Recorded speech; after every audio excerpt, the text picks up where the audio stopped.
I'm Mark Freeman, and I was almost certainly conceived in Kuranda. My family used to have Easter holiday in Kuranda, Christmas holiday at Green Island, and my father was doing a murder investigation in Normanton in 1950. That they came up to Kuranda for the Easter break, and he went down early on the Monday and flew back up to Normanton. So I can take it from subsequent years that I was born in room 2 of Fitzpatrick's Hotel.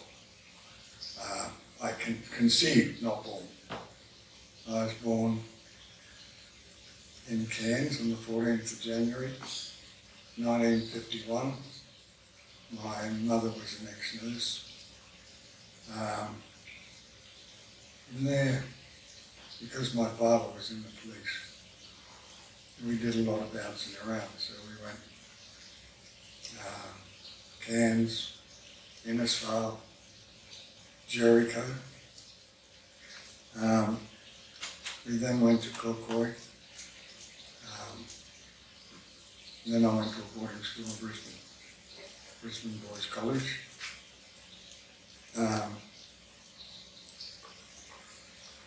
From there, I was working, helping my future brother-in-law do a PhD out at the Mogul Vet Farm.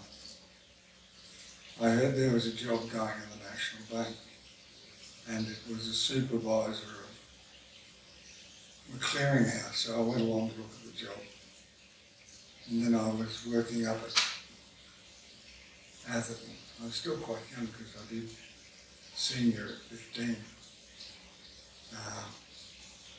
And I used to come down, Bob Bruff and I used to come down every second week from Atherton down to Kuranda. Anyway, I left town then, went to the travel industry. I told the National Bank they could stick their occupation sideways, and they said, "Oh, we've got this nice job for you in the travel industry." I went, "Oh, yeah, what's that?" They said, "London office. We want you to do Forex transactions." And I thought, well, it's called Forex, it's got to be good. And what it was foreign exchange. Before there really was foreign exchange, and I was doing foreign exchange for the National Bank and for Ampol. So I'm living in London, drawing 2 Australian wages. Ooh, that was fun. And came back here, went into travel in Brisbane, ran into my darling Blah. Spent 12 months introducing bank card. But as it turned out, we decided to buy the taxi in Kuranda. And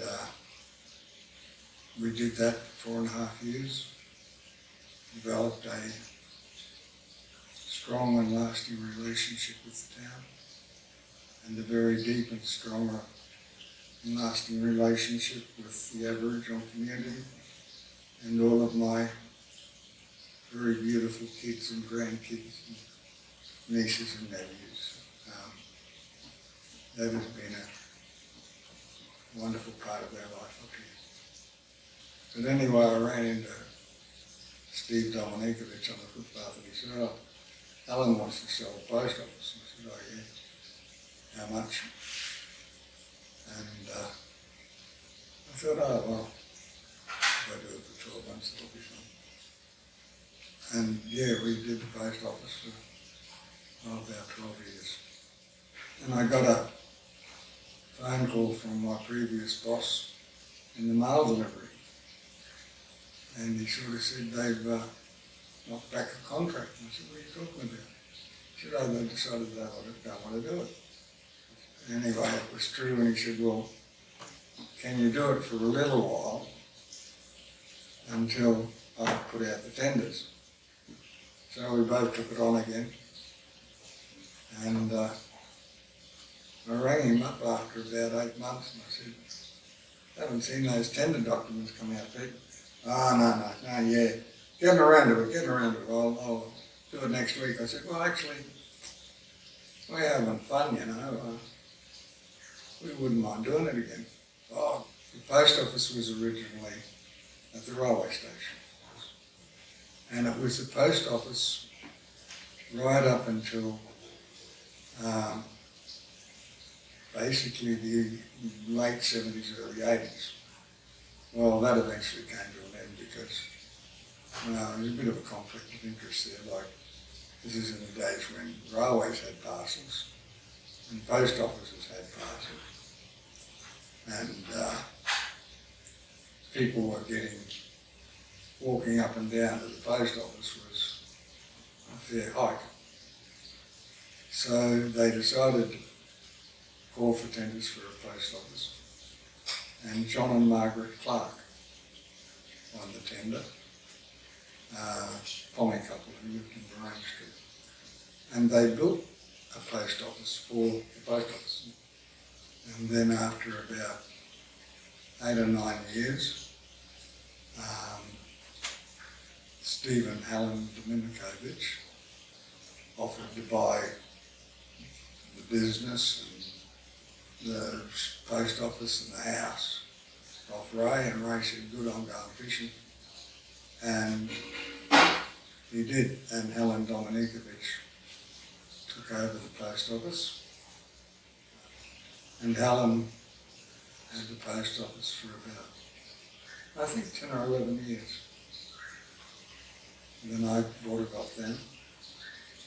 And I tried to move the post office around here.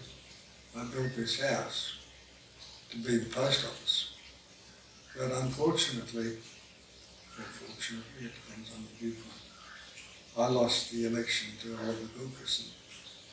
And Oliver was a new councillor, and he was also a solicitor at McDonald's, who were solicitors for the council. And Oliver moved a motion in council that they opposed the siting of the post office here. Actually, I sold it to Barry, who was a bloke, and the guy who was going to run the post office had a nervous breakdown and couldn't take it over. So they sold it after about 7 years to Errol Shaw, who was a really lovely guy. He had twin daughters, and he put them into the post office to run it. After about 12 years, I think it was, he sold it to Colin Cindy West. They were ex-crews from the prison, and it's just recently been purchased 12 months ago by Shan Yang, who appears to be trying extremely hard to do a really good job. So that's the post office. That's the history of the post office. I think that's great to have that. Yes. I can always remember the time that Coral was in the post office with Helen. Yep. And, you know, I always remember the story, people saying if you ever wanted to know anything about what was happening or where was what in Kuranda, you'd go and see Coral at the post office. Look, you get to know people extremely well. And I was the first person who did the delivery and the post office. And I mean it. You get to know people better than you would believe that they could know you. Because you see, you're not consciously remembering that you're sorting the mail, and it's subconscious, you know who their mail comes from. You know what magazines they do. You know what they buy on the net, you know it really well. Their life unfolds before you. Precisely.